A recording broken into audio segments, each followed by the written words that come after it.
दिया बना करके बैठता है और इसके बाद में बड़ा आश्रम बन जाता है। ठीक ऐसा ही हुआ। अच्छा इनका नाम हो गया और बहुत चारों तरफ से लोग इनके जो है पास आने लग गए, आशीर्वाद लेने के लिए, अपनी कामनाओं को पूरा करने के लिए, मार्गदर्शन कराने के लिए।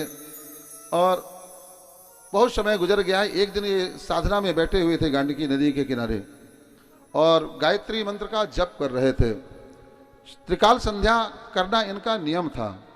संध्या का समय था तो अपने गायत्री मंत्र का जप करते हुए और सूर्यार्घ्य के देने के लिए ये उठे थे।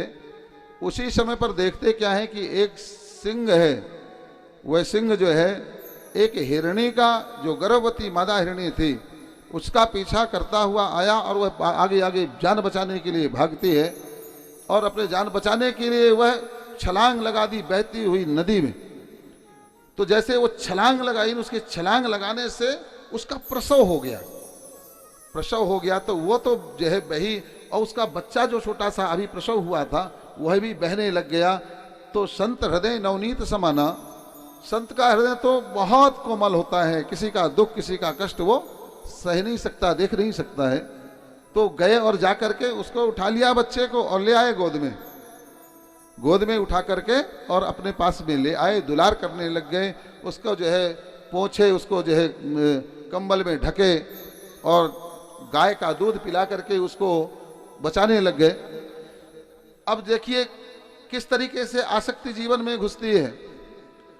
धीरे धीरे धीरे ऐसा बच्चे उस जो है हिरण शावक पर मोह आने लग गया, प्रेम आने लग गया कि अब साधना में कम मन लगता, उसको खिलाने में ज्यादा लगता। हमारे जीवन में जो है आसक्तियां किस रूप में घुस जाए कुछ कहा नहीं जा सकता है।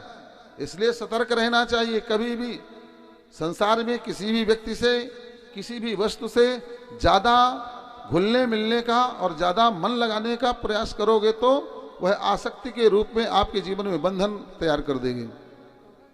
अब ये हिरण के प्रति ऐसा प्रेम इनका हो गया कि धीरे जो व्यक्ति 12-12 घंटे तक साधना करते थे, अब इनका सीधी जो है साधना कम होने लग गई। 8 घंटा, 6 घंटा, 4 घंटा, 2 घंटा। अब फिर कहते अरे ये प्रेम ही तो पूजा है, इस बच्चे को जो है प्रेम करते हैं, खिलाते हैं, पिलाते हैं, यही तो भगवान है, भगवान का स्वरूप हमारे यहाँ आ गया है। मगर ये मन को बहलाने वाली बात होती है। ऐसा करते करते आसक्ति इतनी बढ़ी कि जैसा निश्चित है कि व्यक्ति आया है इस संसार में, उसको जाना है। इनकी भी मृत्यु आई और जब मृत्यु आई सामने ना, तो केवल एक ही चिंतन था इनका कि जो है अपने शिष्यों से बोलते कि देखना भैया, इस हिरण को जंगल में मत छोड़ देना, इसकी देखभाल करना, अपने आश्रम में ही रखना। ये जंगल का दाव पैंच नहीं जानता है, इसलिए वहां जी नहीं पाएगा, तो इसकी रक्षा करना। और ऐसा करते करते हिरण करते करते और शरीर से प्राण छूट गए। और जैसा कि भगवान का सिद्धांत है कि जो अंतकाल में जैसा भाव से व्यक्ति प्राण को छोड़े, वो वैसा ही अगला जन्म निश्चित हो जाता है उसका, है ना। अगर आप भगवान का ध्यान करते हुए शरीर को छोड़ेंगे तो भगवान के धाम को जाएंगे, और अपने घर का, पत्नी का, बच्चे का अगर ध्यान करते हुए अगर प्राण छोड़ेंगे तो आप पुनः उसी घर में किसी न किसी रूप में पहुंच जाएंगे। तो अब महाराज जो है ये भरत जी हिरण की योनि में चले गए। और जब हिरण की योनि में चले गए, अब आसक्ति तो थी, आसक्ति ने कहां से कहां ला करके खड़ा कर दिया। जो महात्मा, जो संत सर्वस्व छोड़ा, घर का राजपाट सब कुछ छोड़ करके भगवान का हुआ, उसको एक छोटे से हिरण की आसक्ति ने भगवान से दूर कर दिया। अर्थात ये मत सोचा करो कि ये तो छोटी सी चीज है, अरे ये तो छोटी सी बात है, अरे हम तो इसको ऐसे ही छोड़ देंगे, अरे ये कोई बड़ी बात, आज चाहे तो आज छोड़ दें, ऐसा कुछ खास बात नहीं है। मगर कहने की बात अलग होती है, मगर छोड़ी नहीं जाती है ना। और वही आसक्ति ही आपको ब्रह्म, आपके जीव के और ब्रह्म के बीच में दीवार बना देती है, दीवार खड़ी कर देती है। हाथ में आया ब्रह्म भी छूट जाता है, तो हिरण की योनि में भी रह करके भगवान का भजन करते। एक दिन की बात ऐसी कि महाराज जंगल में वन में लग गई आग, और आग ऐसा जो पूरे वन को जैसे खाती हुई चली गई।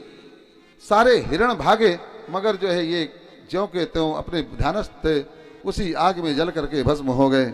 और इसके बाद भी इनका जन्म होता, अंगिरस ब्राह्मण के यहाँ जन्म होता है। पिताजी ने बहुत पढ़ाया लिखाया, जैसे थोड़ा सा बड़े हुए तो बहुत पढ़ाया लिखाया, विचार किया कि हमारा पुत्र है, बड़ा जो है इंटेलिजेंट होगा, बहुत समझदार होगा। मगर हुआ क्या, विचार किया इन्होंने, क्योंकि वो ज्ञान तो इनके अंदर बना रहा ना। विचार किया, जब जो है इनका उपनयन संस्कार हुआ और गायत्री मंत्र इनको दिया गया, और पिता ने कहा कि शाम तक तुम मुझे यह मंत्र याद करके सुनाना। इन्होंने विचार किया, अगर मान लो मैंने गायत्री मंत्र सुना दिया पिताजी को, तो आज तो ये गायत्री मंत्र याद करने के लिए बोले हैं, कल ये कहेंगे ऐसा करो, तुम कर्मकांड याद कर लो, शादी विवाह ये सब करवाना प्रारंभ कर दो, तो मैं कहीं का नहीं रह जाऊंगा, भगवान की भक्ति नहीं कर पाऊंगा, इसी में उलझ जाऊंगा। इसलिए भरत जी ने वह गायत्री मंत्र सुनाया नहीं। गायत्री मंत्र उन्होंने, तो पिताजी ने कहा, मैं तो सोचता था कि ये हमारा पुत्र बड़ा जो है बुद्धिमान होगा, मगर ये तो मूढ़ है, ये तो जो है जड़ है, जड़। और उनका नाम भरत से जड़ भरत पड़ गया। और वो मस्ती में रहे आते, बढ़िया जो मिल जाए। अब जो है पिताजी भी समाप्त हो गए, माताजी समाप्त हो गई। अब जो है सौतेला भाई था, और होता है सारे विश्व का कल्याण